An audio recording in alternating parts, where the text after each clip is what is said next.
If you want to set up an alarm clock on OPPO Find X9, it is actually pretty simple. First of all, we're gonna go to the app drawer and then look for the clock app. We're gonna go over here. You will be able to find some example clocks that you can immediately use if you want to. You can turn them on or turn them off. Now I'm gonna turn off completely.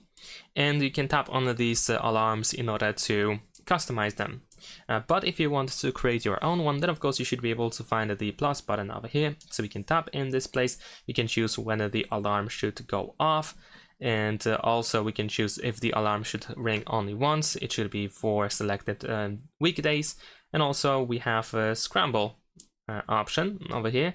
You can set up the name, the date, the sound alert, when it should be played. We can also choose the ringtone and vibration, and you can also go to custom in order to choose the days of the week during which the alarm should repeat, and we also have additional options in here.